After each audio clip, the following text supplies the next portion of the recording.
And welcome back, everybody, to another exciting installment of the Terrorisk podcast.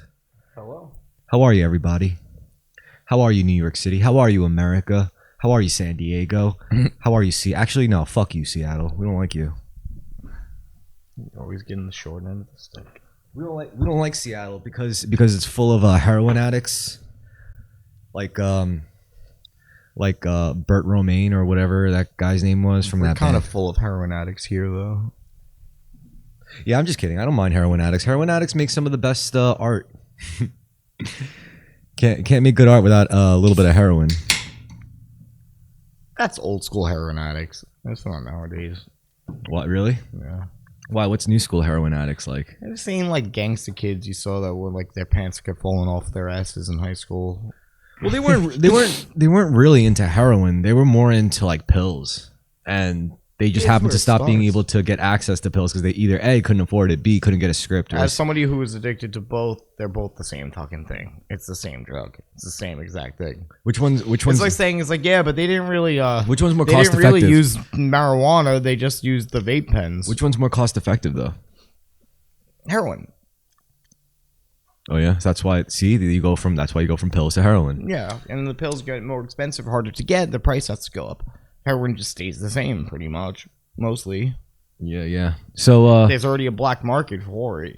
It's been there for many years. Yeah. So since the last time Bren was on, he's still working at his new job as the back kitchen helper of this new restaurant they opened up in Staten Island.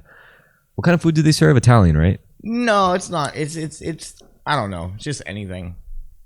We have like pastas and stuff, but it's mostly like steaks, burgers, like different types of egg rolls. Like trying to like new twists on things. Like we have a chopped cheese egg roll, chicken parm egg roll. Oh, that sounds disgusting. It's actually not bad. The jerk chicken egg roll is really good. Did your father give his take on the restaurant yet? He didn't eat that yet. My mom did. She got the lobster tail po' boy. She liked it? Yeah, lobster tail. Yeah. Like lobster tail shit. The steak is good. Every steak I've had there, I had some steak today. Because sometimes like they'll cook a little piece and be like, "You want one?" I'm like, "Yeah."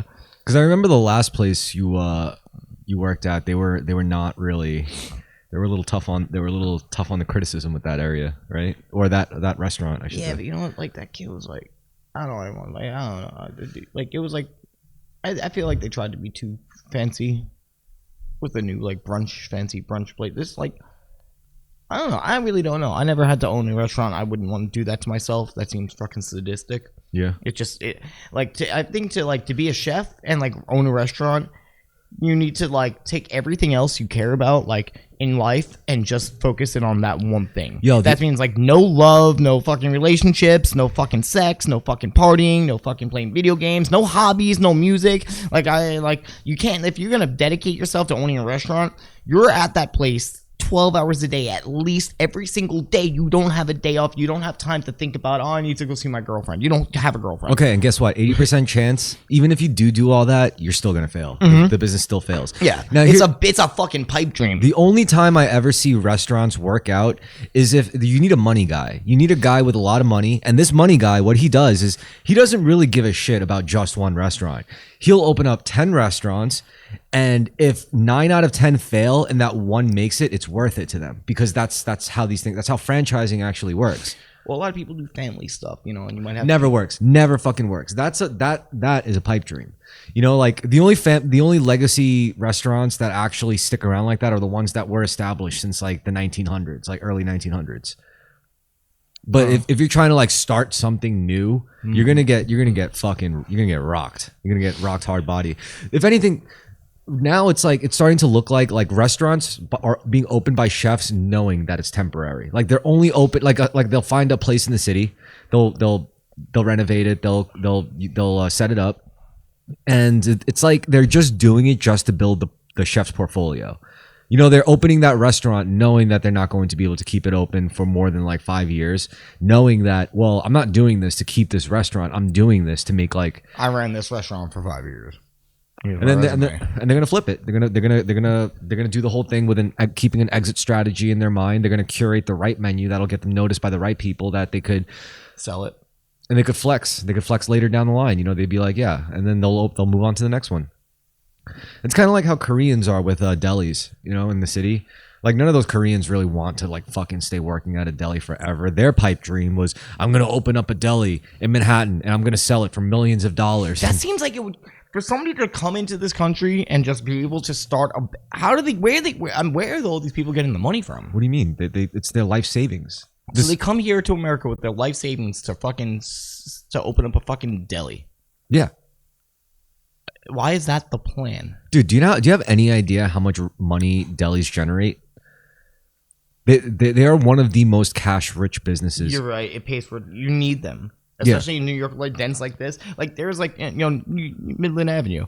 There's 4 within less than a 10-minute walking distance within each other. Yo, and they're all been open for many years. You want to hear a dirty little secret? If you get like a large sum of money and you want to like make a safe investment, like to buy a business, you should always get like a laundromat or a deli or something like that.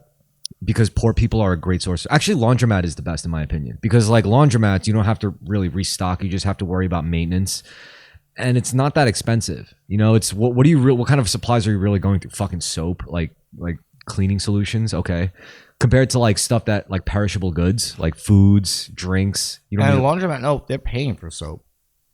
I'm saying like, so delis have to pay for soap and they have to pay for candy and they have to pay for cigarettes and cigarette licenses and liquor license and all that shit. Whereas, laundromats are pretty focused, and there's really no competition. Is whoever lives closer to you that needs a laundromat is going to go to your laundromat, Something's relaxing about a laundromat to me. I don't know why. I guess laundromat feels like a day off to me. If you're poor, laundromat's a day on your day off where you like get baked and like just walk down to the fucking poor people laundry. And sometimes you just sit there and watch some aimless thing on the TV, or look at your phone, or play your game system while the laundry is going, or you go to the coffee shop for a second and go back, put them in the dryer, and leave. It's a calm day. I don't have time for that shit. I just throw it all in a bag, drop it off at the laundromat, give them like $11 to do it for me, and it's done. Be a cool place to meet somebody, the laundromat. What is that? All you're thinking about? A girl? You just got a job, man. You want a girlfriend already? Yeah, I just got a job. Like I need to know. When would I work weekends and nights. Let me explain something to you. I already make about like 6 figures a year, and I'm still not like trying to get a girlfriend. It actually makes me sick to my stomach sometimes when I think about how much money I spent on past relationships. Like, why do you have to spend? You don't have to spend a bunch of money on them, though. You don't have to. It doesn't have to be that kind of relationship. Yeah, you do. No, get a girl who has a fucking job. Most of them do. If they're single, they have to have a job. How are they supporting themselves? This isn't like that. You're not talking to the mic. You're not looking to start a family. This isn't the white picket fence 1950s. You don't find a woman just sit down and settle down. You're just finding a girlfriend to fuck around with, and you fucking meet up after work and fucking. Yeah, but we're in our 30s, Brendan. That's like kid shit. Yeah, so people still don't want relationships do that. I do that. That just want somebody to be with and be intimate with, and then have a relationship, but they don't want kids and a fucking. They might end up moving in together. It's not like they want. They're settled down, have kids. Why wouldn't they have kids? Why wouldn't they want to have kids? Because not everyone needs to have fucking kids. I know. That's not the question. The question is, why wouldn't they want to? Because they don't need it. You don't feel like dealing with the obligation of children. Yeah, but just because you don't need something doesn't mean you don't want it. So then again, like, why would they not want to have kids? Especially if they're a couple, they're heterosexual. Not everybody wants kids. I know. I'm just saying, like, can you think of a reason why they wouldn't want to have kids? That's not the lifestyle they want. Yeah, but what? Okay, in lieu of what? Like, what are they replacing that with? Like, what was worth sacrificing? Nothing. They just don't want to bring kids into their relationship. They just want to focus on each other and be with each other, and they don't want to have to deal with, honey, did you have the kids? That's a whole responsibility. Okay, I get You're that. sacrificing your relationship for a child. I get what you do when you have kids, but what do you do when you don't have kids? You just taking up space? Okay, great, good for you. Why should anyone give a fuck about you then? Like, why do you matter in the gene pool at that point? Kids are taking up space. Fuck kids. Yeah, but if we don't have kids, then we don't have people. We don't have a workforce. We don't have a work. Have kids. We don't have a work. Too many people have kids. Way too many people have kids. That's not the problem. The problem is too many poor, stupid people are having kids, and not enough smart people are having kids. And they should stop. It's like idiocracy. Yeah, people really do have kids because they're fucking bored. I feel like it's like, oh, we should have a child. Like they're not thinking about like, oh, there's not enough people in the world. We need to bring another one. Like you don't think there's enough fucking people?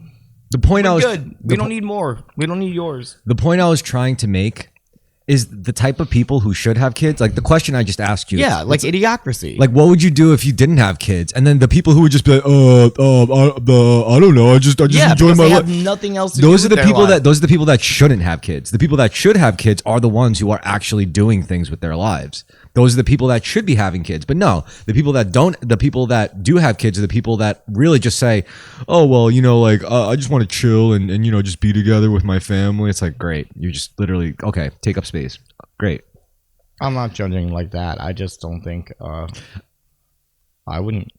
I'm just saying there's like I understand why. Okay, this whole conversation like you think like that and like looking for a girlfriend. I'm just saying like people just get into like even if you're in your fucking 30s or 40s or 50s or people just get into relationships just to be with somebody and go on dates and spend time with somebody and maybe have a life with somebody, but it doesn't mean they want to have a life with children with them. They just want to live a life with somebody. Yeah, and I would they want to spend their days and I think that's mutually find a way to coexist together in a romantic relationship. I think that's less meaningful than starting a family with the person you were in a relationship with. I mean, I think it's valid. I think you're allowed to. I think you're allowed to not have kids and live a meaningless life. I think that's a very subjective thing, saying what's meaningful or not. Well, if you want to say what's meaningful and meaningless, the question is, what are you actually contributing to your fellow man? And even if you have a kid and that kid turns out to be a shitbag, well, if that kid could have another kid that turns out to be way better and actually solve cancer or something, so it's like it is more meaningful. And even if that person, like whether they're good or bad, like you have a kid, they're still contributing to the world, because even negative experiences. Well, you'd probably be contributing in a different way, in your own way. That doesn't involve having. But you didn't say that. When I asked that, you just said, "Oh, they just want to be together and enjoy their life together." And blah, blah, blah. It's like, okay, well, then that's all you're gonna do. All right, like you sacrificed your whole bloodline just so you could fucking say, "Oh yeah, I just wanna, just relax and." I love that idea too. I like the whole like let's just like be together and to hell with the fucking world, let it burn. That's a romantic idea to me too. It's romantic, but it's not really like good, I don't think. Yeah, I don't care about being good in that situation. Well, yeah, I was gonna say that's with the assumption that I'm trying and I care that much about the world that like I wouldn't just go off of my pleasure. They I don't know. Yeah. And a lot of people think, it is sometimes, especially like when you're really young, when you fall in love with someone, it's almost like everything else stops. And it's like everything else is just an interruption to your love. And maybe that is the truth. Maybe people are meant to just be that unconditionally loving in a relationship without any burden of money, finances, children, responsibilities. But we're not. We're forced into it. So it's hard to have complete loving relationships with all these other obstacles of, and fighting and all this other shit. No, I would argue that all the system, the bullshits that we have, like the motions we have to go through in terms of like money, economy, jobs, all that literally correlates to modern society. And modern society allows us to have babies and have kids that without worrying they'll freeze or get eaten or starve to death. There's a reason why we do all this shit. It's so that we could have modern society so women could be safe and get gay and emotional and romantic and have kids with you and do all that modern gay romance shit. That's not natural. It's good. I like that stuff. I like modern romance. I like being in the safety of a metropolitan area and able to meet a girl and have like modern romance and shit, but that's not natural. That's not the. I mean, I guess technically everything we do is natural. Even pollution could be natural, but we did it. But we're natural. Yeah, but it's still straying so far from our natural roots. This is uncharted territory, what we're doing. So you can't say that, oh, maybe that's just what we're supposed to do, blah, blah, blah. Just take up space and play video games and smoke weed together in our fucking, like, in our little couple cave. No. Like that, you can't say that's correct just as much as you can't say, oh, having babies is correct. Some people don't need to have kids. Some people just like each other and just choose to, like, live together. And I'm not disagreeing with that. I'm just saying, I think objectively, materially, like, a family, like, I think a family that chooses to have, like, a couple that chooses to have kids is more important to me than a couple that just chooses not to. Like, if I had to like weigh which one's like worth more, if I had to choose one couple to die and one couple to live on, I would choose the couple with kids to live. I wouldn't care. I wouldn't care that much about the couple that doesn't want to have kids ever and just wants to like live the rest of their life as they are. Well, okay, you guys could just die together right now then and save the other couple that's actually contributing to the human race. You know, like, that's what I mean. Like, if we were weighing the value of human life in objective terms, then yeah, like, I'm probably going to make the call to sacrifice the childless couple who chooses to never have kids. But you don't know what else they might be doing in their lives that's better than just having a fucking kid for no reason. But again, I'm saying if I had to choose between the death of, for all I know, like, at least the couple with kids, at least their kid could maybe do something. Maybe they could end up doing the same thing. What if that other guy is doing something better in his life? That, you know, using his time instead of taking care of a kid, doing something bigger. Well, you could say, well, what if you tell the kid, listen, this guy that sacrificed his life so you could live, he used to be a physicist, so you have to be something at least as important as a physicist, and that kid could become a physicist. But there's more of a chance that kid will do more because the guy. I don't think that's that important, so I think that's very subjective. I don't think that. I'm choosing life. Like, I'm not gonna choose death. I mean, for you it might be different because you personally just don't want to have kids, but you don't want to have kids. Not really. I think their experience as a couple is valid for them to have, just as valid as somebody having a kid. I don't care about that extra life. That doesn't mean that doesn't. Yeah, but the couple that's never going to have kids, like, I don't know, they're like, what am I going to sacrifice a child's life just to save? If the universe is itself experiencing itself subjectively trying to do that, then two people embracing in a loving relationship is important to the universe to experience for itself. Therefore, the novelty of that experience going back into the fucking Akashic records and being there permanently might be way more important than another human being being born. Wow. Okay, so you're telling me if a ship was sinking and there were two couples, one with a kid and one couple. I don't know. That's playing God. That's saying what is better. I don't know. But people do it all the time. I mean, this isn't a godly question. It's a very simple choice. You could only save one. Which one are you going to save? You're going to save the childless couple over the actual family? That's fucking retarded.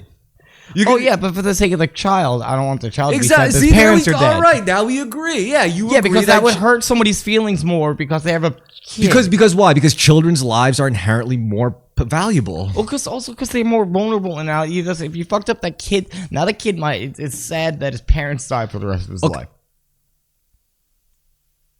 No, I mean the kid dies too. You either save the whole. Oh yeah, that's bad too. Yeah, the kid dying. Yeah. So you'd rather. So I'm saving a whole extra person there. Yes.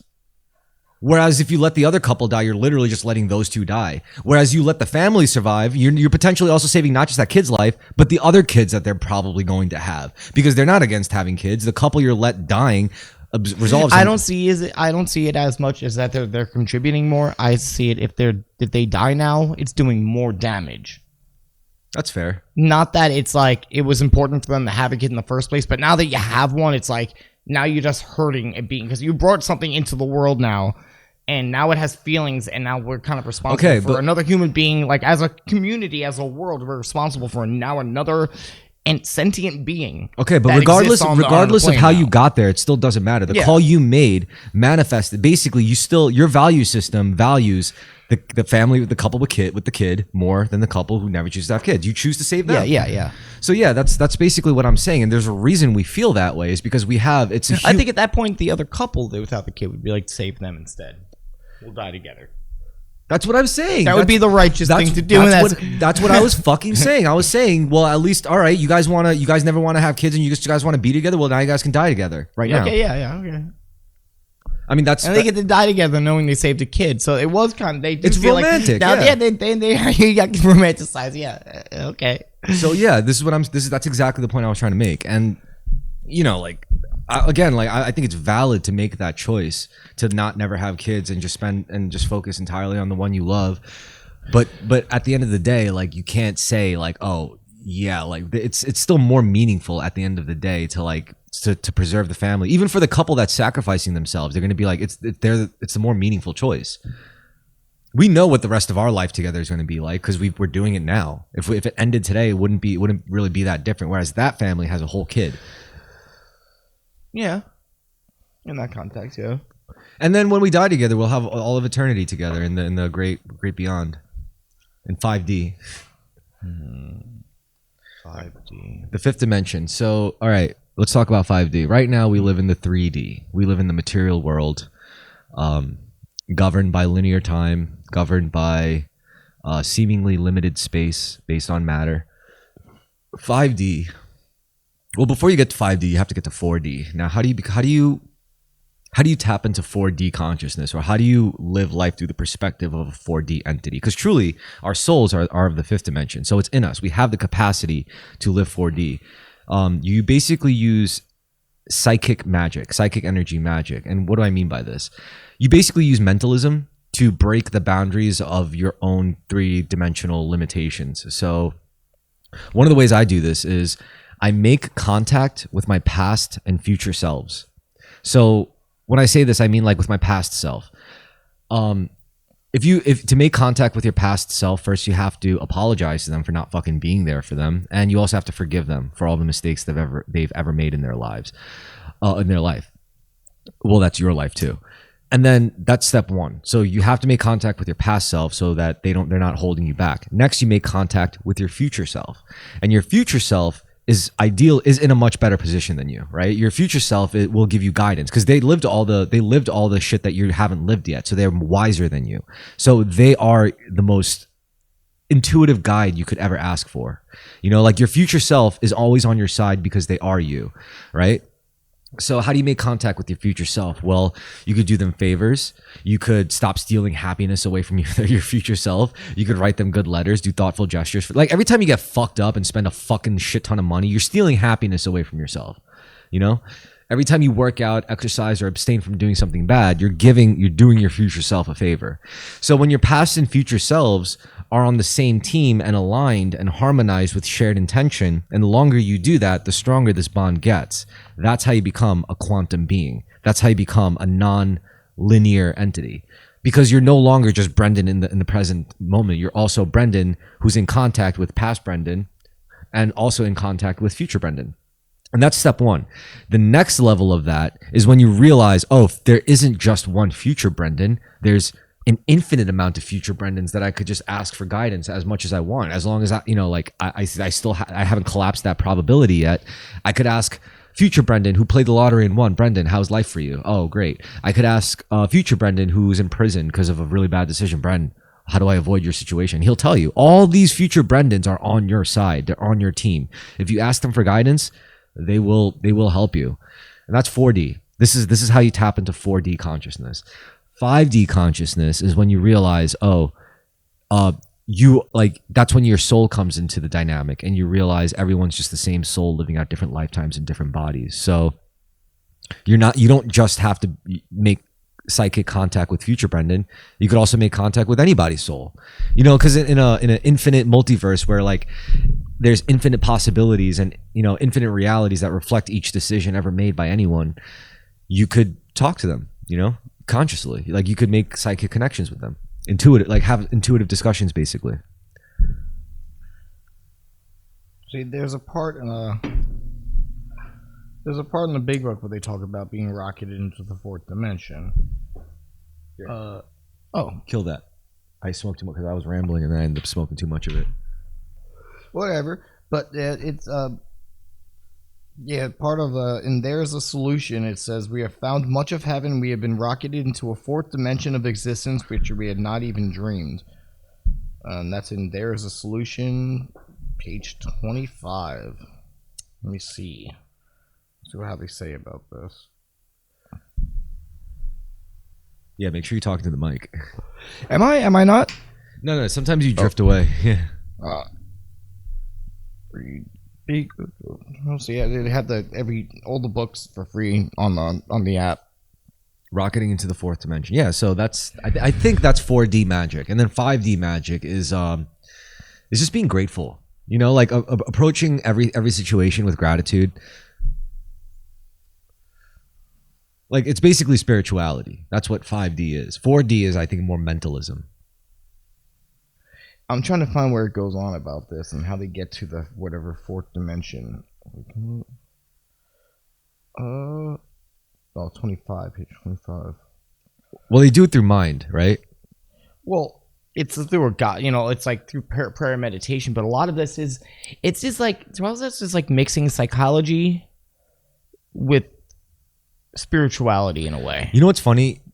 You're right. Like, I agree with you, and I would have put it the exact same way, but realistically, like, we have to realize spirituality and psychology are deeply connected. You really can't, it's incomplete without the other, isn't it? Like, what is spirituality without psychology, and what is psychology without spirituality? You know? What do you think of that? It says here, there is a solution. This is an NAA. This is about the fourth dimension. There is a solution. Almost none of us like the self-searching, the leveling of our pride, the confession of shortcomings, which the process requires for a successful consummation. But we saw that it really worked in others, and we had come to believe in the hopelessness and futility of life as we had been living it. When therefore we were approached by those in whom the problem had been solved, the alcoholism problem, there was nothing left for us but to pick up the simple kit of spiritual tools laid at our feet. We have found much of heaven, and we have been rocketed into a fourth dimension of existence which we had not even dreamed. The great fact is just this and nothing less, that we have had deep and effective spiritual experiences which have revolutionized our whole attitude towards life, towards our fellows, and towards God's universe. The central factor of our lives today is the absolute certainty that our Creator has entered into our hearts and lives in a way which is indeed miraculous. He has commenced to accomplish those things for us which we could never do by ourselves. If you are seriously alcoholic, as we are, we believe there is no middle of the road solution. We are in a position where life is becoming impossible, and if we had passed into the region which there is no return through human aid, we had but two alternatives. One was to go on to the bitter end, blotting out the consciousness of our intolerable situation as best we could, and the other to accept spiritual help. Great. Okay. Yeah. So to me, but that's based on them turning their will over to yeah. power. I get it. I know. So I think what that means is like, it's really to become the observer. Now, what does it mean to become the observer? Normal people, right? Let's say people who aren't alcoholic or who didn't go through schizophrenic like spiritual awakenings, right? Let's say you're just a typical non-mystic. No, these alcoholics were typical I know, non-mystics. no. That's what I'm saying. Look, Yeah. I'm saying, let's say you are a typical non-mystic. Don't give a shit about God. Don't even go to church. You know. No. Regardless, forget all that. What I'm saying is like when you're a typical non-mystic, you think you are your thoughts. You think you are every emotional state. Like you don't really know what you are. For example, like there's a line of dialogue where I could say, "Where is Brendan? I can't find Brendan. I mean, I see a body. I see a physical human body in front of me, but is that Brendan? Is that all Brendan is? Are you just your body? Or what about your thoughts? Are you just your thoughts? I don't think Brendan is his thoughts because thoughts can't generate thoughts, right? Are you your emotions? I don't think you're just your emotions. Thoughts could override emotions plenty of times. So you're not your emotions. So what are you? Where are you? Where is Brendan? I can't find Brendan. So once you like put that lens to yourself and it's like, where is Chris? I can't find Chris. And then you really like try to discern what you actually truly are beneath the body, beneath your thoughts, beneath your emotions and all that shit. That's when you truly become your observer. Like, you know, most normal people, quote unquote, they'll get pissed about something and they'll be like, what the fuck? I can't believe that fucking happened. That fucking scumbag. I swear to fucking God, I'm going to break his fucking windshield with a baseball bat. I'm gonna fucking stab him in the fucking forehead with a kitchen knife, bro. Like shit like that. And like, that's what people think they are. However, everyone has the ability, like when you feel that, you're allowed to feel those emotions, but you're also allowed to observe yourself feeling. You're like, oh, well, I guess I'm feeling anger now. Or damn, I guess I'm feeling, instead of saying like, this makes me mad, it's, there's anger in Chris right now. You know, like there's anger. Yeah, and then this is what they tell you to do. They say, we pause, when you, okay, 10, step 10 is a daily, everyday thing you do. So it says pause when agitated. When we're in doubt, whenever we're fearful or angry, we pause and we think about, you do a quick spot check inventory. You go, okay, I'm feeling resentment and anger right now towards this. Now, why? Who am I feeling resentment towards? This person. Why? Because they did this. Okay, what does it affect? Does it affect your security? Does it affect your finances? Does it affect your sexual relations, your personal relations, your ambitions, your pride? It has to be either one of these things.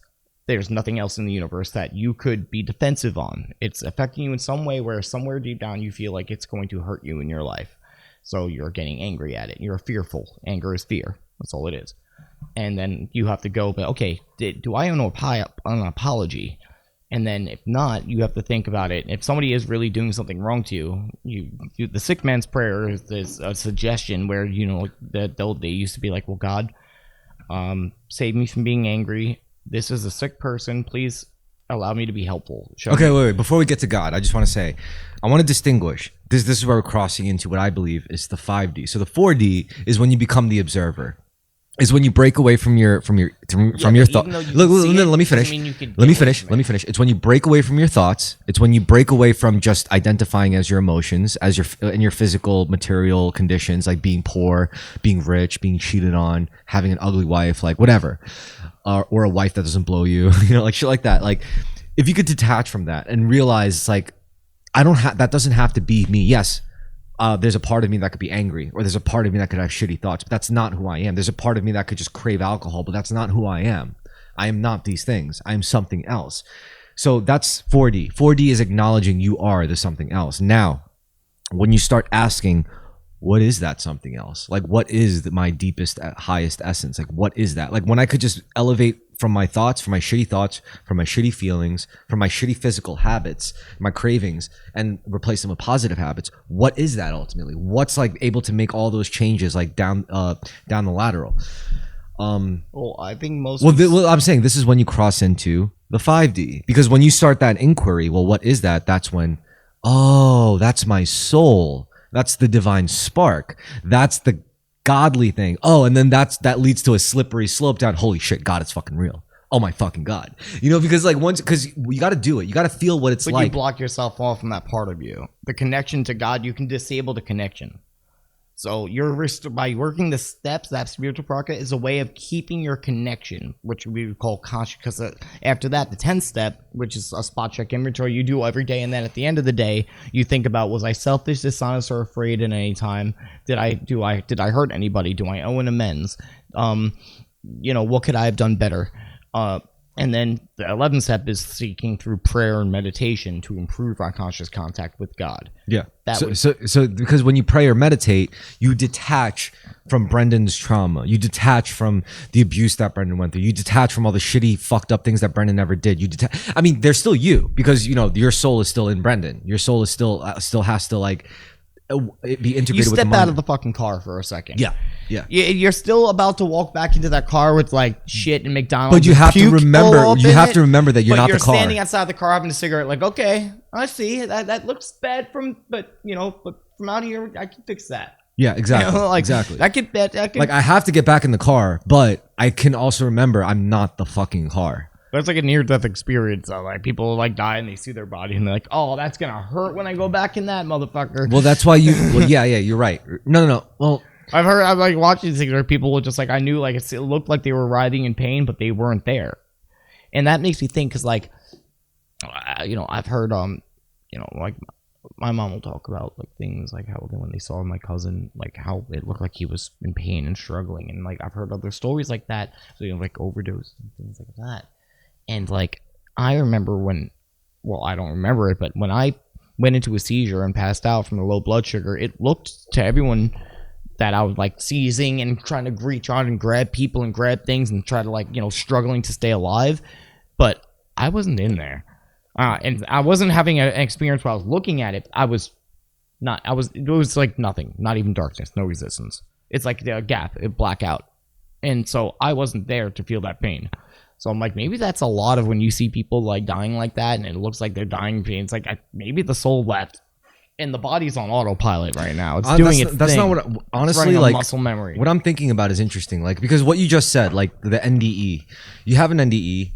You're outside of the car, you're looking at the car, and you see it's a fucking mess, but you're smoking your cigarette, and you got to get back in that car. And like, you got to deal with it. Because now there's something other than the car. But what I'm saying is, like, okay, so between the people who don't go through NDEs and between the people who have had an NDE, what about monks?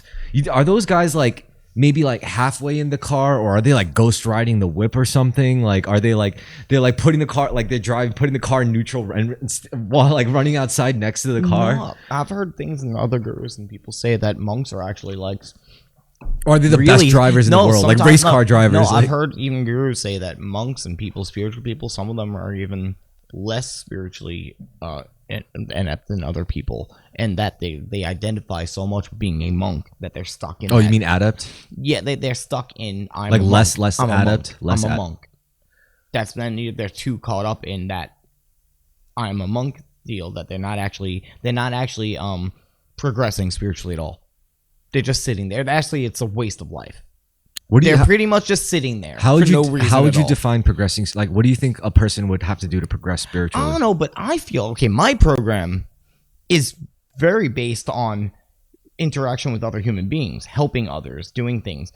When you just go away from the world and stay in your little fucking bubble, don't help anyone, don't do anything for anyone, and just try to escape reality and not be a part of it, it's selfish, actually. So you're doing something like, no, I don't want to deal with the highs and lows and suffering and pain and loss so I'm going to try to reach enlightenment.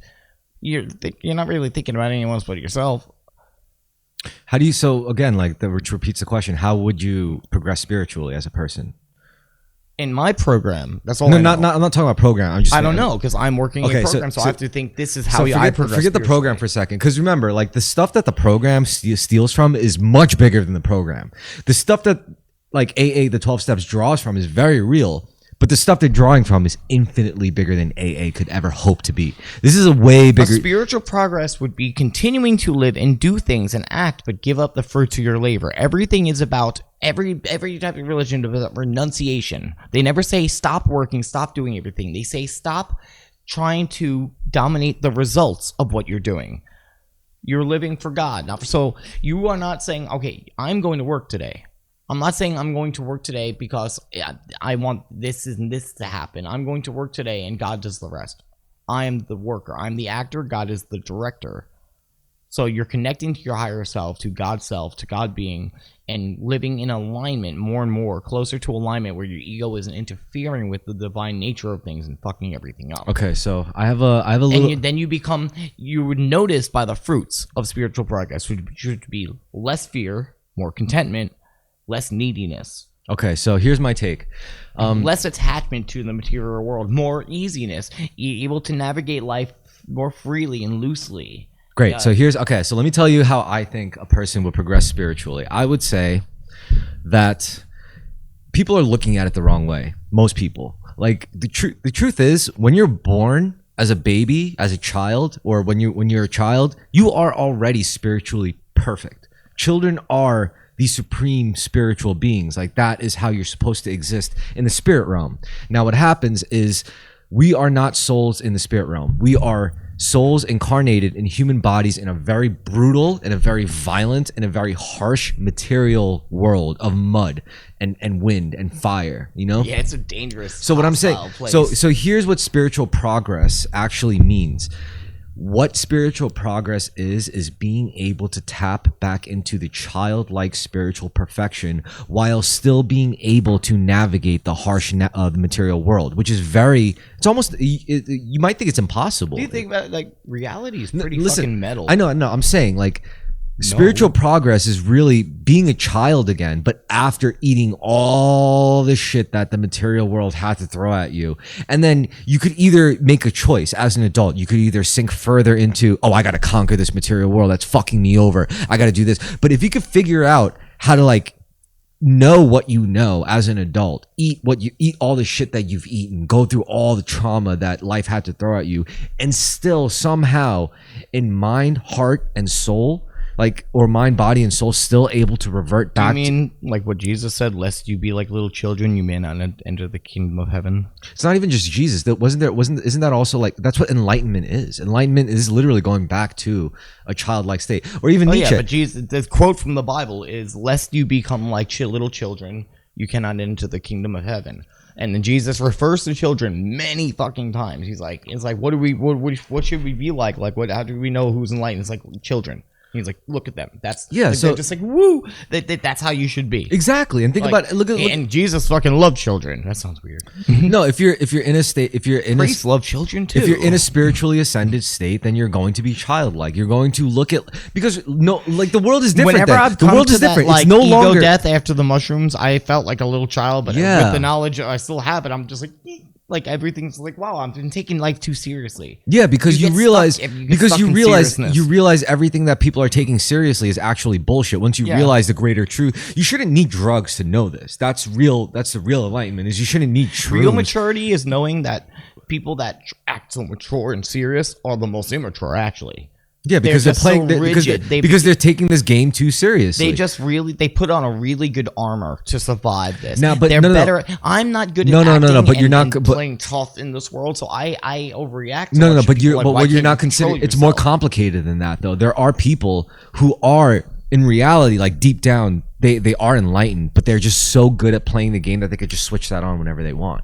You know, like I'm like wink, wink. Like I'm on an executive board for a Fortune 500 company, but trust me, like when I'm not working, when I'm not playing the game that I just happen to be really fucking good at, I'm doing yoga, I'm meditating, I'm spending time with my family, I'm playing video games, I'm doing what I love. Because I feel like you would do some sort of around change, at least do something that be not capitalism. I feel like you'd be giving out more and helping more. No, because think about it. Like, first of all, it's not like being all about charity isn't is like spirituality isn't all just like being like giving and I mean it's a lot of it, but it's not all of it.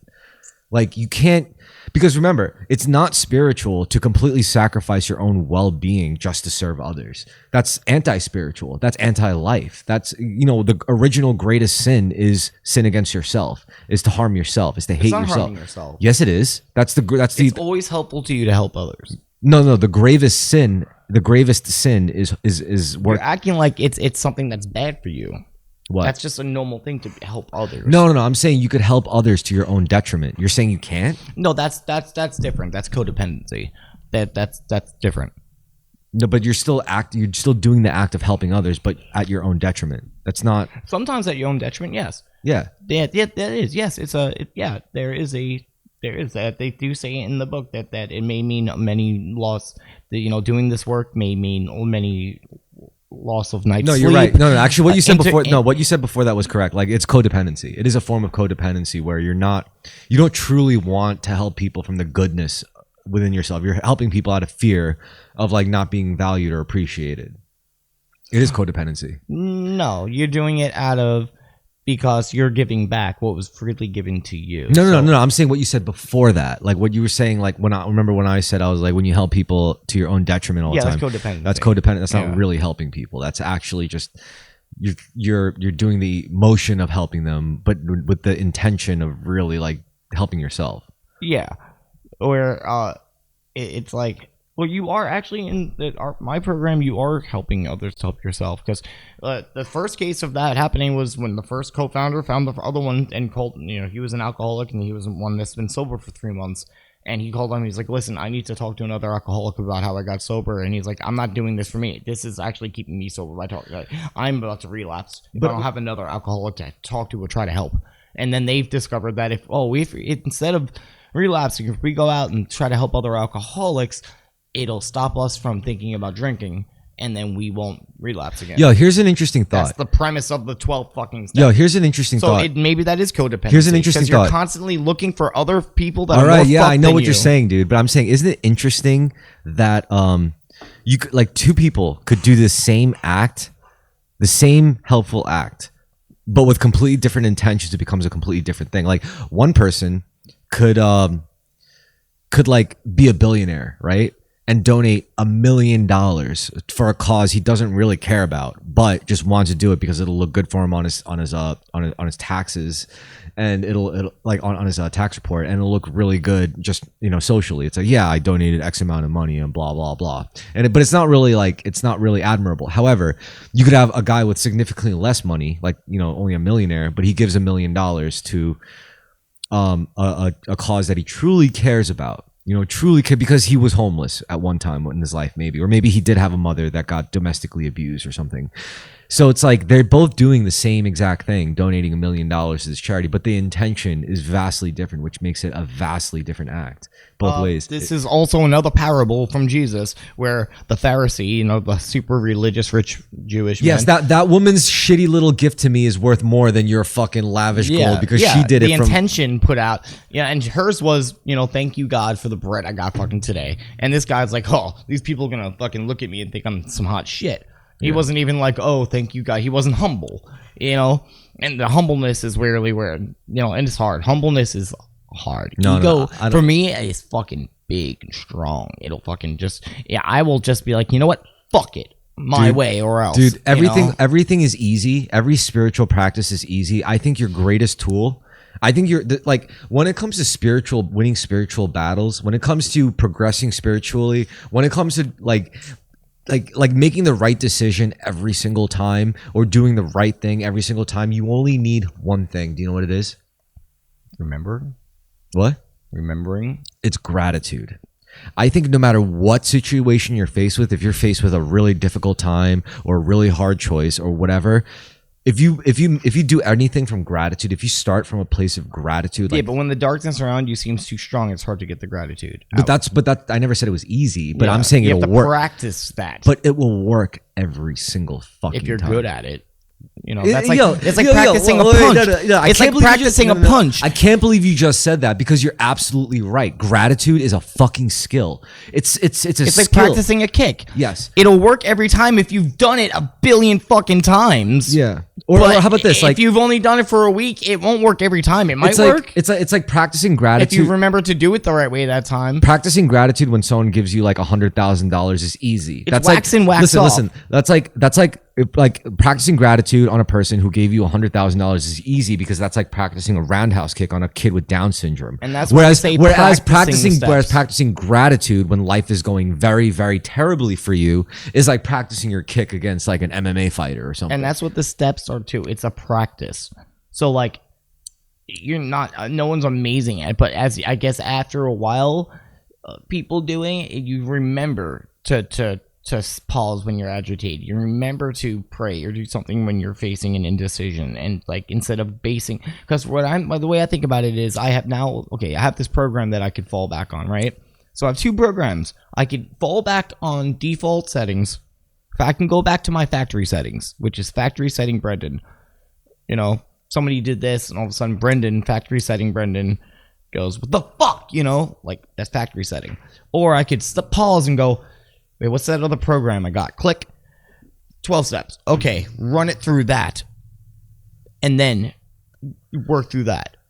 And that's going against my factory setting and installing a new program in place. Now, at any point, I could say, fuck that program, default the factory settings, and just rage the fuck out. You know what's funny? I could do that. That's my choice. You know what's funny? It's interesting that for you, it's only one or the other. But for me, it's like, yeah, I see this program. I get like my default settings. I could pop that up, put in my martial arts programming in, my discipline, my hard warrior edge. I could pop that up, put in my spiritual program, and it's like, all right, now I'm in the 5D. Now I'm all about like soul. It's almost like a filter.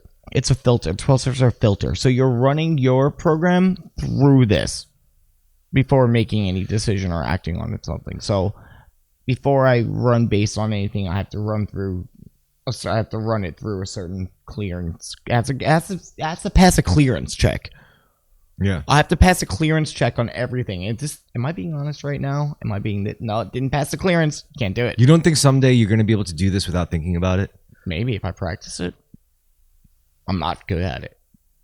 You gave me a program that I actually follow. I feel like I sometimes it's almost like Samuel L. Jackson at the end of. Can you like wait? Did you just hear what I said? You gave me a program that I actually follow nowadays. You know what it is? Aren't you curious? What? Okay, it's probably bad if it came from me.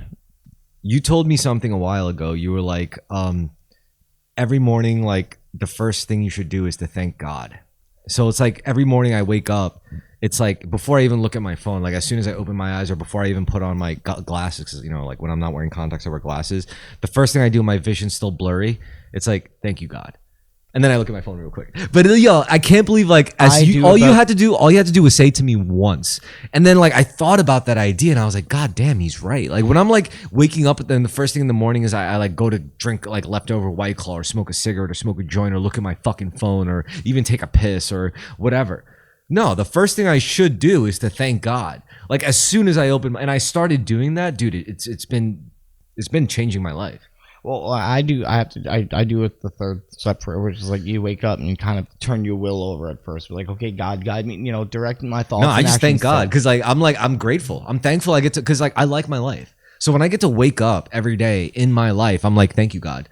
And it's done profound things. Like even when I like open my phone and see some shit I don't like by someone I know, I'm like, instead of talking shit or being mad about it, I'll be like, fuck it. Why do I have to worry about it? I got God. Like God allowed me to wake up today. God allowed me to draw breath one more fucking day because I know I don't have to be here. I don't have to be alive. If I died, the world would not stop turning. The world doesn't really need me. I'm not here because I need to be here. I'm here because I want to be here. This is why I have a program and I am not like that. And I need to practice something or because if I fall back on default programming, at this point, it could potentially kill me. I'm just saying, you gave that to me. It wasn't your idea, but you were the channel where it reached me. Where it's like, yeah, if your eye is making you sin, like the first thing you then cut out your eye. It's like the first thing you do every morning should be thank God. And I was like, fuck, and it just stuck in my head, and I never stopped thinking about it. And it's funny how I'm so fucking anti-Christian and.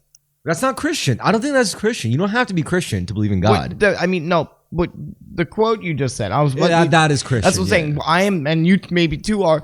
I'm very anti-Christian, but the fucking Jesus quotes are fucking spot on every time. You want to know my relationship with this shit? It's the thing is like, look at my name, Christopher. Like that's a heavy fucking name. Whether I believe in Jesus or not. He's going to be with me, whether I fucking want him there. Like it's Christopher. The name means the bearer of Christ. This is what they meant is you're branded with Christ consciousness. You may deny it your whole life, but guess what? It's going to follow you. Every time someone acknowledges your fucking existence, Christ is compelled. Like what's the word? I don't know. You're like channeling Christ every time you say the name pretty much.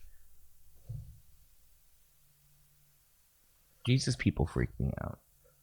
No, I mean, look, like people who are just those weird wide-eyed fucking people who are just like, I know that. Oh, invoking. Sorry, like say no, like I'm like, dude, this was gonna bother me. What I meant to say is saying the name Christopher is basically invoking Christ. It's like a magic spell. Every time you say the name, you're invoking Christ. Christ bearer, the bearer of Christ. Christ is with you. When I say your name, we acknowledge Christ, who's with us because you're here. Christos. Yeah, but you know what? I like the idea of Jesus. I think the stories are really good. I think what Jesus was, he was just a guy who was enlightened. He was like Buddha, and he was just enlightened in the context that he was in, which is looked at. He said a bunch of shit, and then a bunch of crazy people killed him, and then wrote a bunch of shit that wasn't completely accurate, and added their own shit into it, and then made a fucking crazy cult out of it. Yes, that makes sense. Well, the truth is, when it comes to the East and the West, now the West had a real big problem with the West had a problem with doing stuff without guilt, like killing without guilt, like murdering without guilt, raping, pillaging without guilt. The East had a problem with doing things shamelessly, like becoming a god emperor of a dynasty and shit like that, right? You're saying at the time India was more spiritually like peacefully and progressive or about their shit no, they were just vastly different. Now here's how they both progressed. The Eastern philosophy, spirituality, and tradition, what they balanced all their chaos with is shame. In Western society, with Christianity and all their punishment, murder, violence, guilt. So the East. It was if you do this, we're gonna bury you in the sand and throw rocks at your head in public. No. That's both. Both did fear. No, that's fear. Both engaged in fear. But I'm saying, then you have hell. No, I'm saying what healed it on both sides. In the East, what healed it was shame. On West, what healed it was guilt. And I'm not saying I shouldn't say healed. I mean like Western society progressed because of guilt. Eastern society progressed because of shame. But both always had fear. Yes, you're right. Fear was always intrinsic to both developments. So yeah, I think Christianity, it was guilt that allowed Western society to ultimately balance out their warrior pride. Because if you're 100% warrior pride with no guilt, you're gonna become a fucking psychopath. Oh shit, my blood sugar is crazy. I did not take any insulin, fellers, after drinking that hot cocoa, and my blood sugar is 385 right now, everyone. All right, but you know what I'm saying. This also working. I'm not good with managing my blood sugars at a job. Well, you don't really have to worry about it as much. I do. I have to worry about it all day. I'm working. I can pass out, or my blood sugar can be high all day, and I'm not. I feel like when your mind is engaged, you're less likely to like pass out. Not true. The only time I did pass out was working in the kitchen. Well, that could be. What was that like? Tell me the story. I just remember turning around the corner, saying my legs feel funny, and then I woke up in an ambulance, and they told me I hit the ground, went into a seizure. That I just went unconscious, and I guess they ripped open my jacket and just shot me up in the bloodstream with glucose and woke me. Yo, how do you feel about this theory? Brain can't run without any sugar; it'll die. How do you feel about the theory that the moon is actually like a soul trap matrix? Like the moon floating there is actually on a metaphysical level serves as like a false gateway. Like when the human dies, right? Their soul, what happens to the consciousness in the soul when the body dies is it expands. Because your brain isn't really doing anything to help you. What your brain is actually a filter. So your soul, your whole God self, your whole God expansion, like imagine your body, like you feel your body, the extension of your body is your skin, right? Now imagine your body was like the whole universe. That's the real you. But when you're incarnated as a human being, your brain and your body serve as a filter that allows you to see, to view and experience life in this such tiny little key, through this tiny keyhole called Brendan's eyes. So when you die, it's like your consciousness just rapidly expands further and further and further. Yeah. I try not to dwell on metaphysical concepts as much anymore, and I just try to do the practice because I have obsessive compulsive disorder too bad, and so if I just take action without thinking about it, I feel it'll work out. That's why I like the program's an action program, because if I sit there and think about spiritual matters, I won't do shit. But if I just have a list of like, when this happens, do this, okay, and then just do it, and just like I'm almost like just taking very simple orders. It's really simple. It makes it really simple for me because I can overthink everything and ruin it. Yeah. And I can find the more I overthink something, me overthinking something is me trying to dominate or control it. So the conspiracy theory though is that when you die, like you know how they say like, oh, when you see the light at the end of the tunnel, that's actually not what you're supposed to go to. Like that's a trick. It's a trick to keep you in samsara. Like you go through the light and then you get reborn again as another person, in another lifespan, reincarnation, and that's bad. Like you're not like what you're supposed to do is you're supposed to expand, like to the God consciousness. However, like once you go through your life review in an NDE, like you see all the bad shit you did, you see all the people you're leaving behind, you see all your regrets, your fears, and then at the end of it, it's like, now step into the light so you could be reborn. You're like, fuck yeah, I got to do this better this time, but really what you're supposed to do is like, no, I'm not going to do this again. I'm not going to be reborn. I'm not going to. What else is there? Well, that's what I'm saying. It's either reincarnation or your it's like, imagine like right now, like your sensations can only be within the realm of your body, but that expands further and further and further where your body is literally the universe. You become one with God again. I think I just need to eat a bunch of mushrooms again. How would you feel like becoming like? What would you choose? Would you choose reincarnation? I think you would choose reincarnation. The fact that I'm here is that I chose reincarnation. How would you feel about your life review? You know what that is, right? I don't know. I'm not thinking about that. I mean, if you imagined it, how would you feel about it? I don't see any point in imagining it. Well, how I'm asking you to, and I'm asking how you feel about it. I don't know. I do my own life reviews already. No, I mean, do you know what I'm referring to though?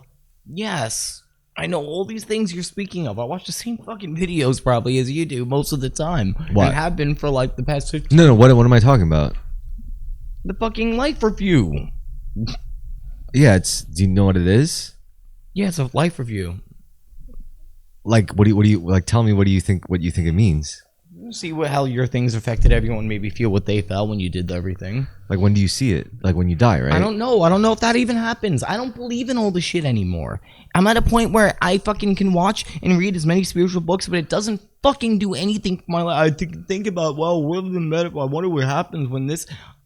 I'm here, and this is all I'm... All right, first of all... I don't have the capacity anymore. First of all, you're acting like I'm talking about aliens. I'm talking about what happens after you fucking die. What, you think you're not going to fucking die, Brendan? What? So what? You stay off alcohol, so what? You fix all your bullshit, and but guess what? You're still going to fucking die. Yeah. We all go through death. That's what I'm saying. I'm talking about something that we're all going to go through. But what do you mean? So I'm sorry I don't know if there's going to be whatever concept we have developed in any way of what a life of you is going to be. Or if there's going to be one. So if you didn't know, then why did you just fucking, like, I don't know. Like, look, all I'm saying is that the people who have actually flatlined... I'm a little bit tired and my blood sugar is really high. I'm sorry. It just seems like a fruitless endeavor to think about that. What? Think about what? Dying? How I would feel when I have a life review. You could have had one. Because I don't know. And there's no answer to that question, really. Okay, so if you don't know, the question is if you're interested in it or not. And if you're not interested in it, then you're not. But you have seen the videos, though. Yeah, but I mean, like, I don't know. It's not something I never really wanted to delve more into or care about. Like, I like watching near-death experience videos and people. Why? Why do you like watching near-death experience videos?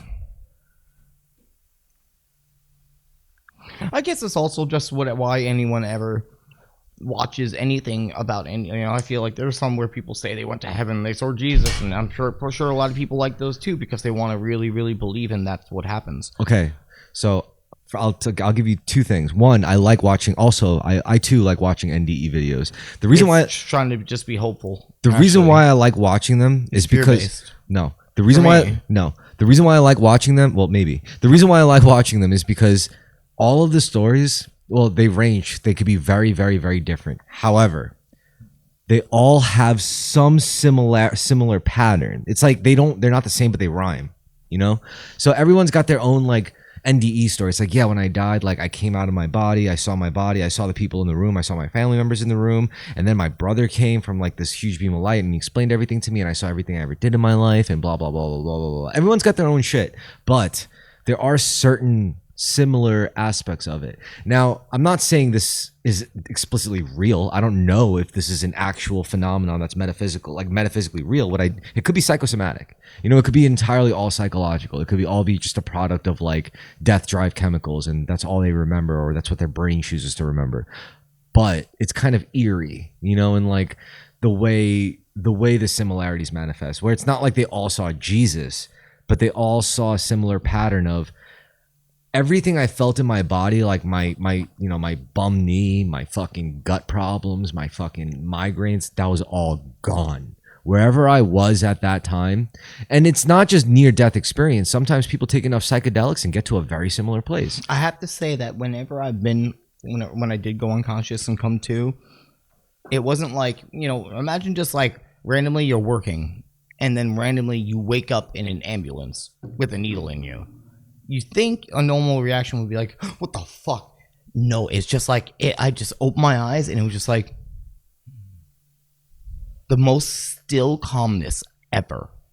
It was just like, and they're like, you know your name? And I'm like, Brendan. And then they're like, do you know who the president is? And I'm like, Obama. I laughed. I'm just like, is it they're like, yeah, it is. I'm like, is it Trump? They're like, yeah. Okay, I'm like, just like, what happened? And they're like, you went into a seizure and hypoglycemia and we had to inject you with glucose and we're taking you to the hospital in Dallas or whatever right now. And I'm just like, oh, I don't remember any of that. And I was so like calm and just like, oh, ain't that some shit?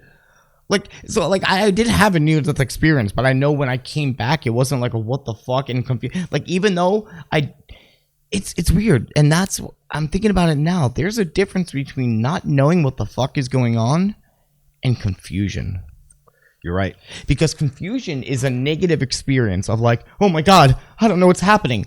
But there is another thing that you can have going on when you don't know what's happening. It's not even faith. It's just no fear. It's just like, I don't know what's going on. let me ask a question. You know, it's oh, not so it's like, so what if I die? So there's some part of me that feels you're not like, even thinking that. It's just there's no thought. No, that's what I'm saying. Like, so what? You know, like it's. Yeah, that's no. I'm not saying that's what you're thinking. I'm not saying that's what you're thinking. Yeah. I'm saying that's the context of the situation. Is basically like you're in a state of so what if I die? It doesn't arise into the head to panic. I felt that way about this one Halloween when I was with Zuka and I Roman. felt safe. I was with Zuka and Roman one time on a one Halloween in the city in Manhattan. It's fucking snowing outside hard. And we did we did 2 tabs of acid, right? Like hard acid. And I had we all had mental breakdowns. We all ended up splitting up. I basically chased Roman off. I was losing my fucking... One second. No, roll one. All right, so I was losing my fucking mind. And eventually it got to a point where I was by myself tripping sack on acid, and I was by the World Trade Center, and I ended up threatening cops, right?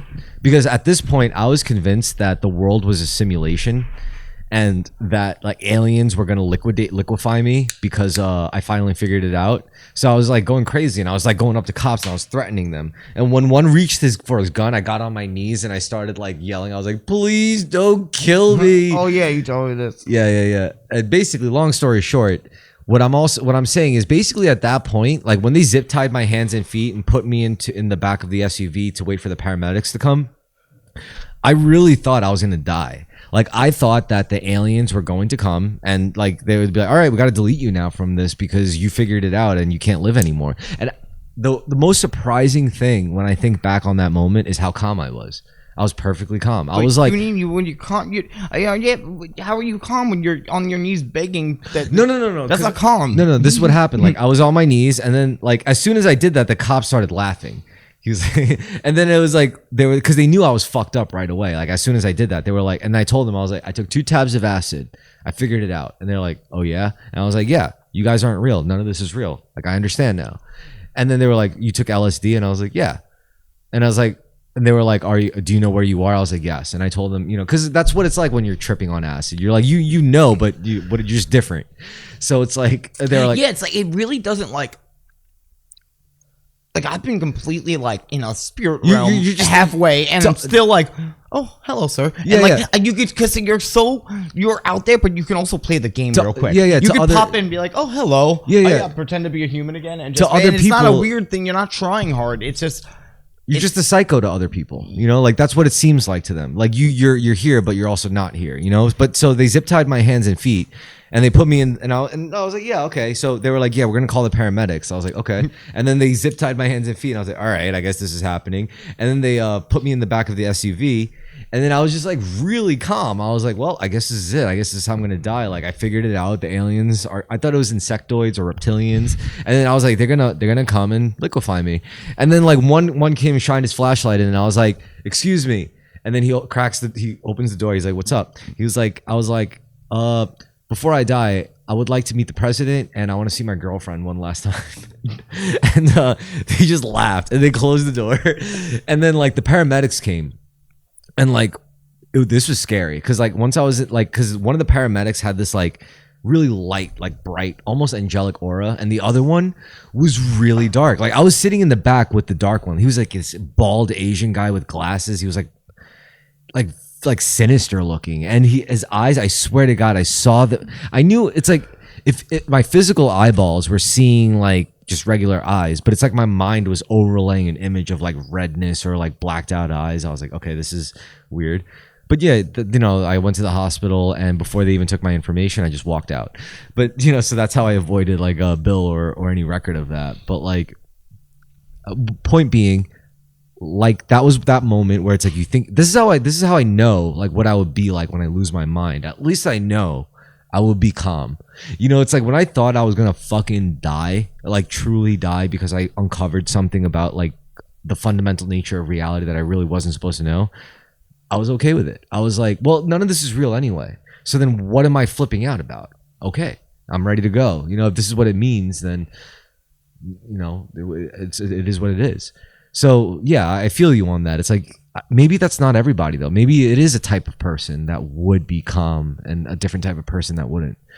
Maybe this is the whole point of psychedelics. Like psychedelics kind of primes you and conditions you to be more calm, like when you dip into it, you know?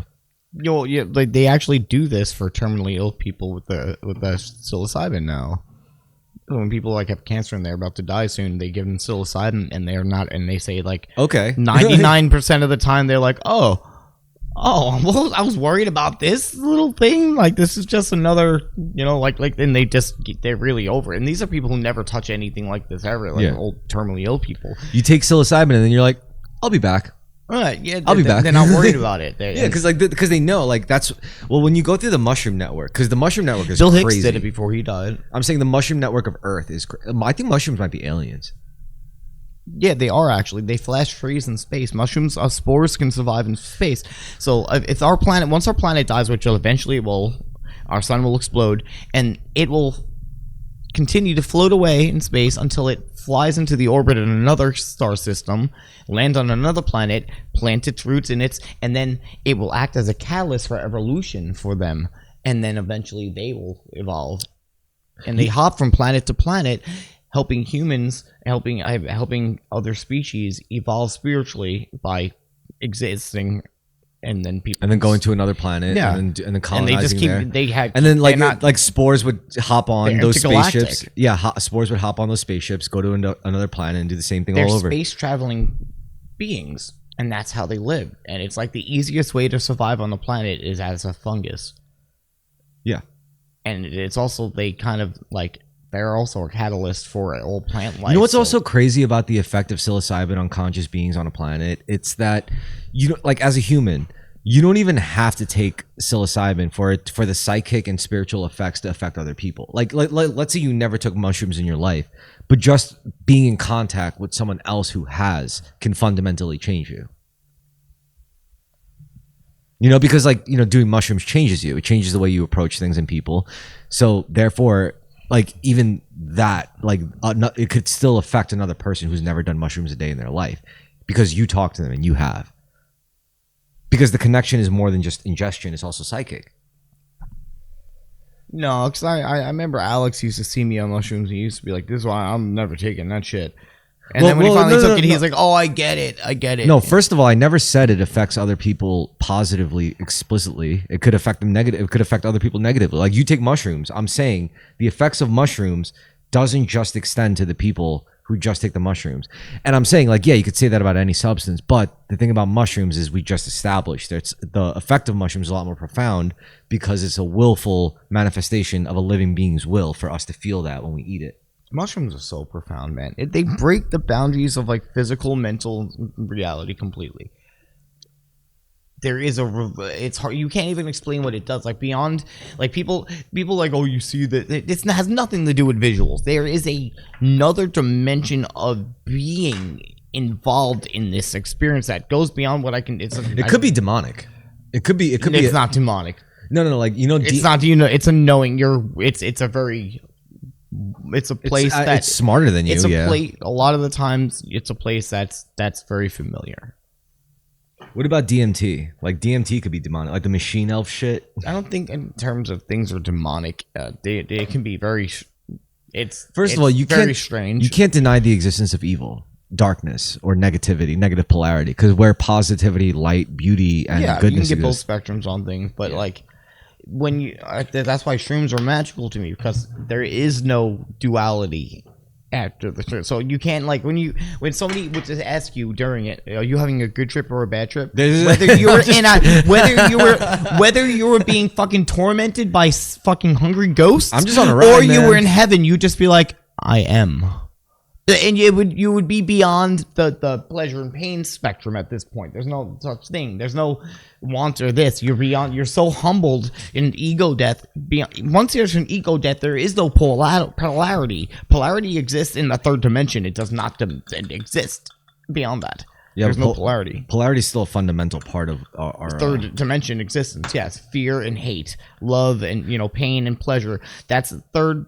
That's only third dimension. Of anything above that does not have the same polarity. Doesn't have a polarity to it. It's just one. It's just one. Yeah, it's all one. It's beyond. It's all good. There's no good or bad. There's no one there. There's no ego mind that breaks things in two. and splits everything into two things. That's why we have such a fucking psychosis. We have our whole consciousness, a pathological need. We have a collective consciousness that is split in two. We are broken spiritually, mentally, and physically right now. We are healing. Third dimension is not a healed state.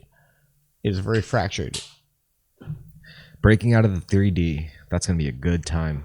Actually, no, it's going to be sad because the truth is, the true split, like when it becomes more normalized, non-duality, a lot of people can't survive that. You know, like, I'm serious. Like, first of all, it's not even a physical thing. I have a friend that thinks it'll be like a split, you know, like that, like the New Earth split. People will go here and the other people will go there, and that other reality, you know, just split off, you know. That's probably true, though. And like will tell me like, oh, you don't want to get left behind or get left with that group because it's going to tear itself. Almost makes it sound like the worst of Kali Yuga. You know, the big well, all right, let's take it. Let's break people it back. People be like eating themselves. First of all, like I know what he's talking about, and I'm gonna break it back. First, let's start in the 3D realm, right?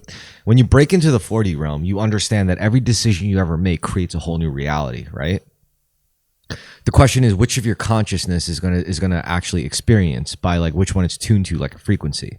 So knowing that, and then like when the world splits apart, now the 5D consciousness is really about like shared consciousness. It's about like, yes, we all individually have like infinite realities within us and like that we're experiencing, but we also do this together. We're co-creators. We're not just singular. That would be like solipsistic.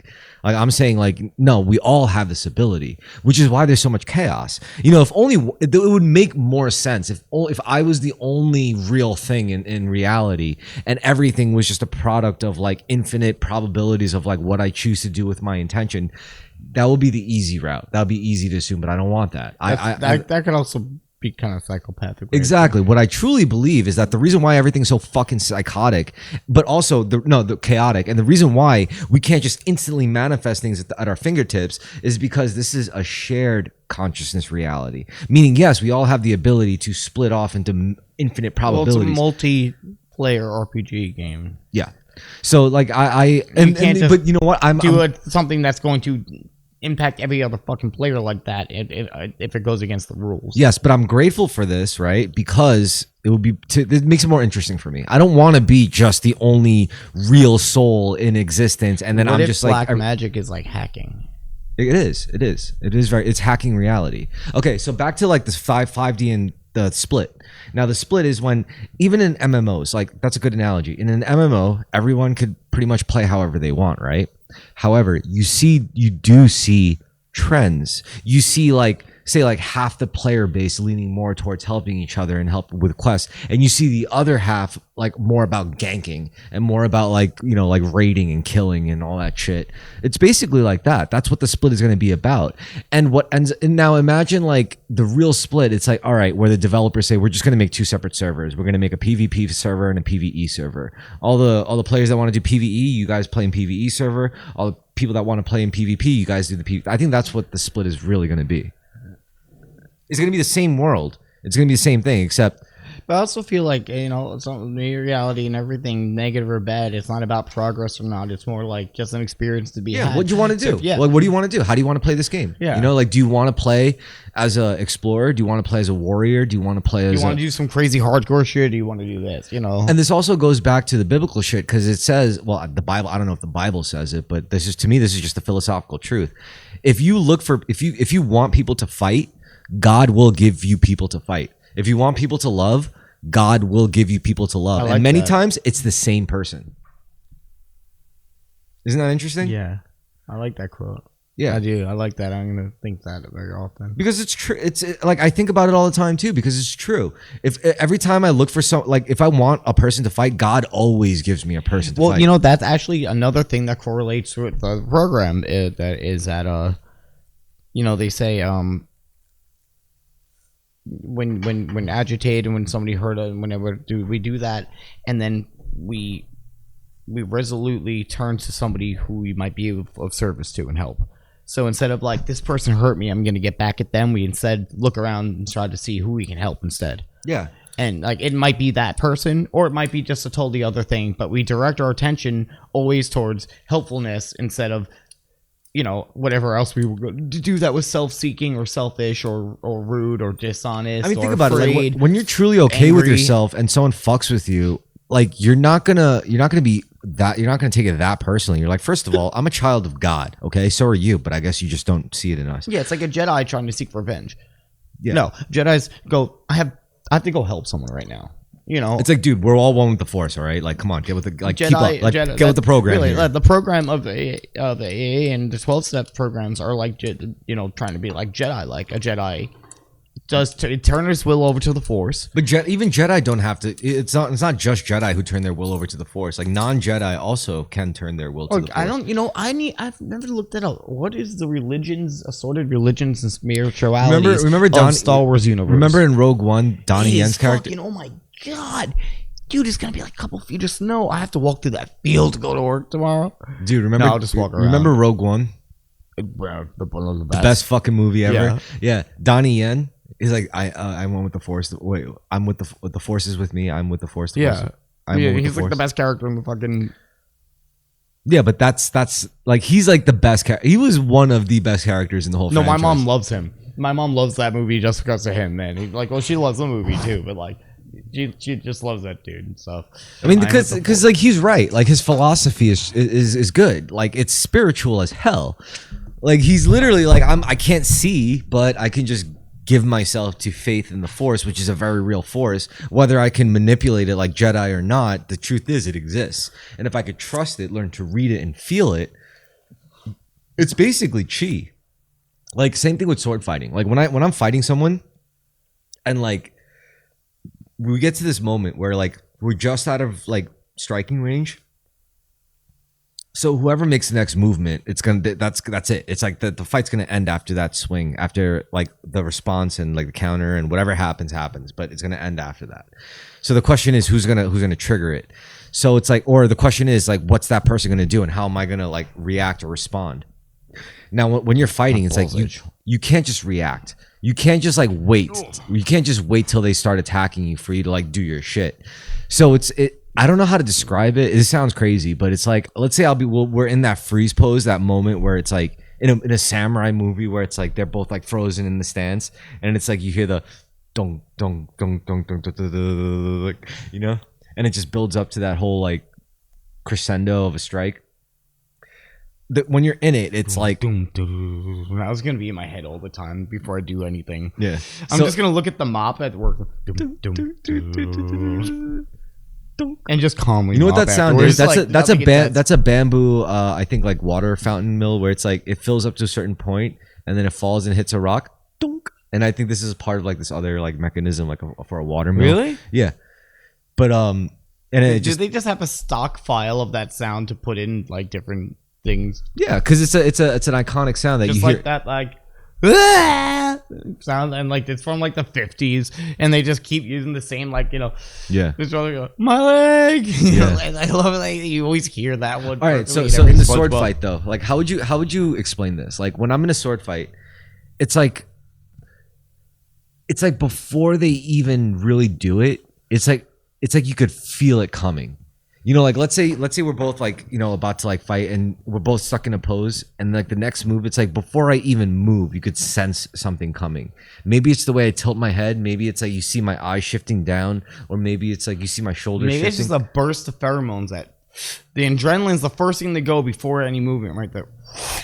Yeah. And you learn to not just control it within yourself, but to read it in other people. And that's what I feel. Like, like people are saying like it's like you know what I'm going to do before I do it. But then I say like no, it's like you tell me everything you're going to do before you do it. It's true. It's like I can't explain it. It's not like you're speaking to me with words, but I look at like your whole body in your like sword pose about to like strike me, or like in your stance. And something shifts. It's always like the weight that's shifting. It's always the head that turns. It's always the eyes that move. It's always like, they're nodding at something, or it's something. They always have a tell. Now, the good people, the people who are really good, are the ones where I fight. Like my teacher's like this. Like it doesn't matter if he has a tell. It's like you just can't stop him. And I think it's not a physical thing, because remember, it's not like a weak person could like destroy you with a sword, in a sword fight. It's like a physically weak person, but it's a psychic thing. It's a psychic battle. That's why I think swords are, because like practically speaking, swords are not great weapons. I mean, they're mobile, yes, but they're not as effective for like straight attack. A more elegant weapon for more civilized age. Yeah. I mean, because think about it, like swords, like if you're fighting, first of all, if you're fighting with a sword, there's high risk to you, but there's also high risk to them, because you don't have a shield, you just have a sword in your hand. I mean, sword and shield, that's a different story. That's like a combination of weapons, which is why I think like, two swords kind of function the same way. Use one to block and distract while use the other one to like kill, So yeah, sword fighting. I love how Obi-Wan says a more elegant weapon for a more civilized age, and then within the next couple of scenes, he just chops a guy's arm off in a bar with it. It's like, what? Dude, I really hope you get back into martial arts someday. Dude, I don't think my body can handle. I'm having problems. I can't even take cross style anymore.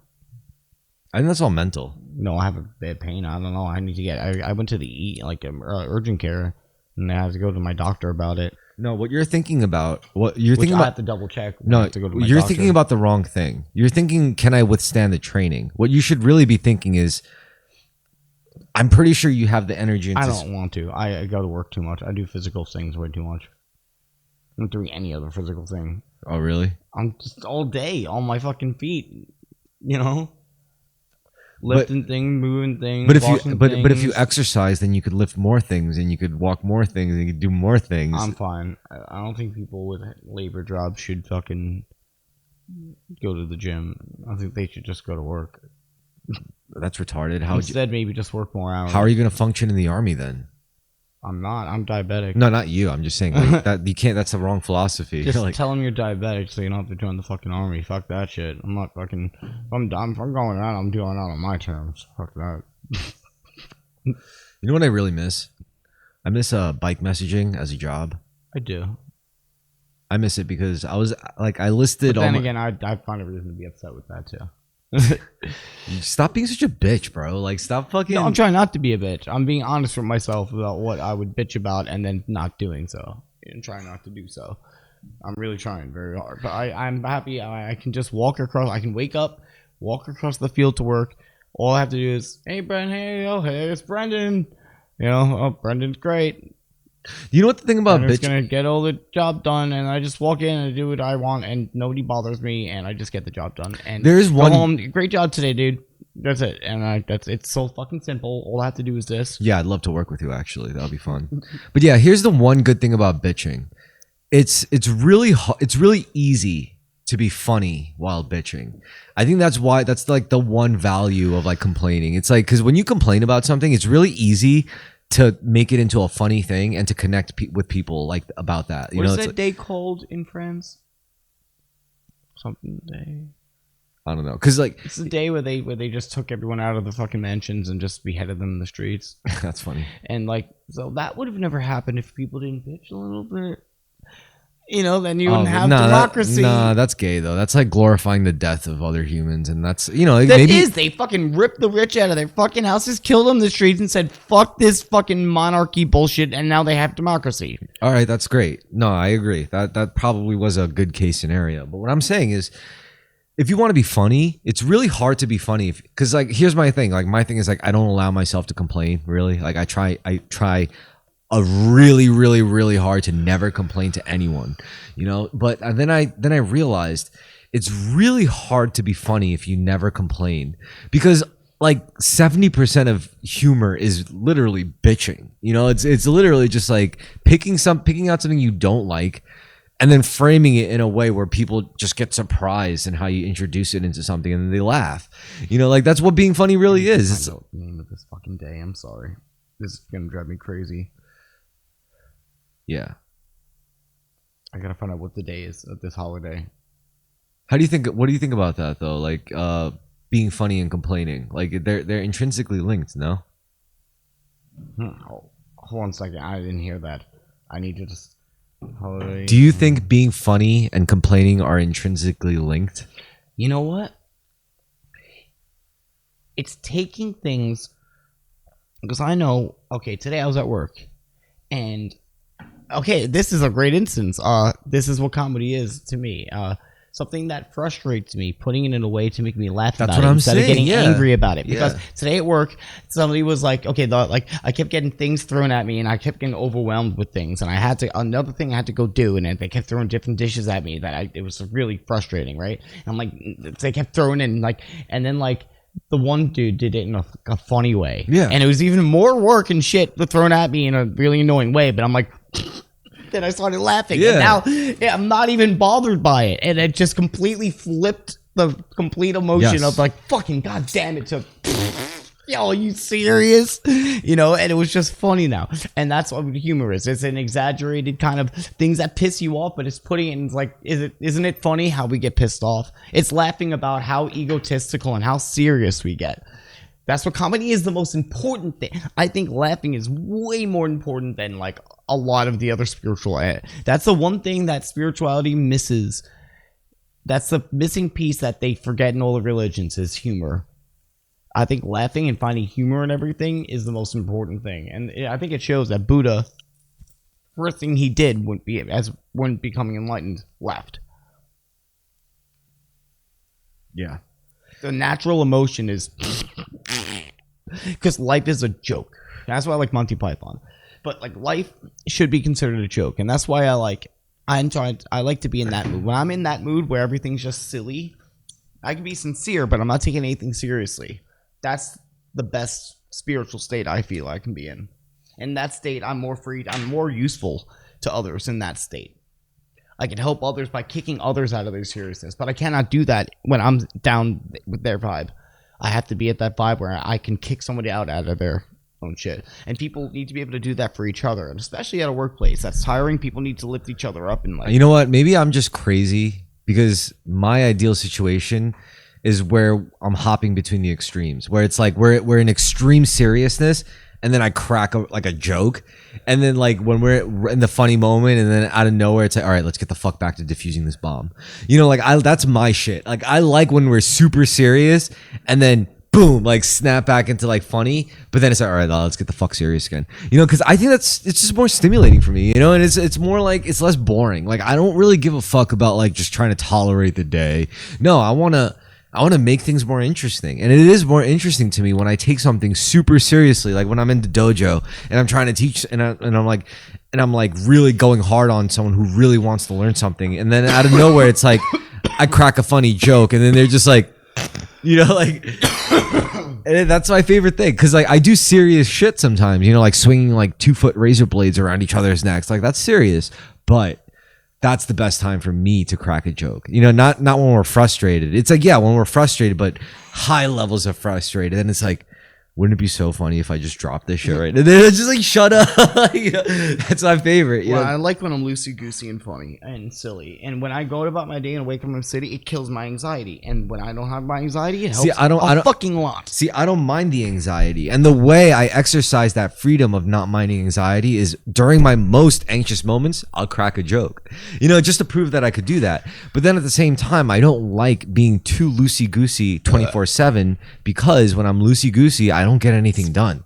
I don't like succeed at anything. When I'm serious, I succeed at shit. Well, at work, it helps me. Like I know I go into work, I have I know it's pretty much take care of these dishes. Okay, I need to roll these egg rolls. Okay, start doing that. But like while I'm doing that, I'm thinking of things and joking around, and maybe I'll put on music or something. A lot of times, I'm great with myself. Like I can sit there and just think about something. And just like I must look crazy to strangers because I'll be on the bus and just sitting there and thinking something funny and just. It's not that. So imagine seeing somebody just serious on the bus just like this, and out of nowhere they're just like, just they start laughing for no reason. They're not even looking at anything. Like I do that all the time. I'll just have a thought and just be like, so I'll just have a funny thought. So I wish I could have a sketch show because if I just wrote down everything and like acted it out with some friends and video, I think it would be fucking great. That's why I wish JoJo was here though. Me and JoJo would act so well together. We can just do a whole sketch show. Actually, I think you might agree with me on this, but I think that the most important skill you can have as a creative or generally doing anything is writing. If you could write like well, then you could do you could learn anything. Like, because if you could write well, chances are you could read well. And if you could read well, then you could learn anything. You know, reading well is different than just reading a lot. Reading well means you could read something already. Sorry. Reading well means you could actually just read something and like take it in, you know, and ingest it. Whereas like, you know, just reading a lot just means you read a lot of words and you don't really think about it. You could do that, you know. But yeah, I think writing is very important. So if you write a lot, I should do that more. I used to write a lot when I was a kid. You should write sketches. You should write jokes. Journal. And jokes. In the midst of the journal, if I thought of something, I would just be like, "Oh, I have this joke," and then just put that in there, and then just keep going and journal. Dude, I journal every single day, and you know why journaling helps me so much is because every single day, this is what my journal. Every single morning, my page consists of this. First section is what's new, like a report of what's new, what's going on, events. Then it's how my physical body is doing. Then after that, it's what's on my mind, like what thoughts are occupying my head. And then it's how I'm emotionally feeling, like what's going on with my emotions. And that's literally what I do every day, every morning. First thing I do, like, you know, when I start my shit. And the reason why this is so good is because every day, I am the first person I psychologically dissect. I'm the first person I analyze. So that means at any given day, nobody is going to know me better than me. You know, like at any given day, no matter who I'm talking to, they're not going to be able to get into my head better than I already did that morning. That's why journaling is so important. It's like spiritual armor almost, because you're like, you can't tell me what I'm fucking. I know exactly what I fucking wrote it down this morning. All right, you're not gonna set my thoughts for me, dude. Like I know exactly what the fuck is on my mind. Thank you very much. I know exactly what I'm feeling, and I know exactly how my body is feeling, and I have known it for the past fucking 3 years I've been journaling. You know, so it makes you extremely powerful. It makes you formidable. I journal every fucking day, and this is what it's done for me. So you should journal every day. I'm just gonna start writing again. Everyone should write. It's a good skill. It's the best. It's the most important skill.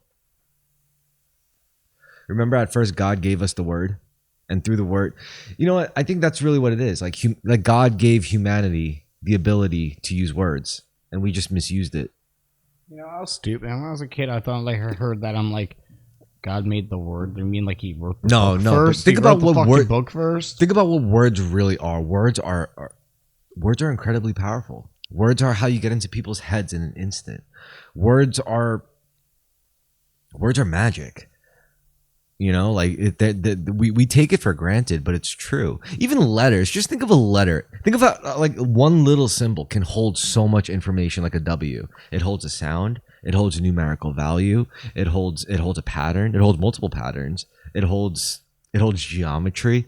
Like it's crazy. Like and numbers too. It's almost like these symbols, like letters and numbers, are alive, and it's almost like they're more alive than us. Because remember, like the letter A has outlived you like hundreds of times over. You know. So yeah, I think something about patterns. Patterns are like spirits. And we never see patterns. We never actually see the patterns themselves. What we see are projections of patterns. We see manifestations of patterns through symbols, through nature, through like the way molecules are arranged to create physical matter. We see projections of patterns, but we never see the actual patterns, do we? Patterns exist in another realm that cannot be observed by our five senses. It can only be observed by some kind of sixth sense, you know? I'm sorry. I am so tired now. All right. We can wrap it up. I'm tired. But anyway. I had a rough day. Anyway. Thanks for listening, guys. Cheers.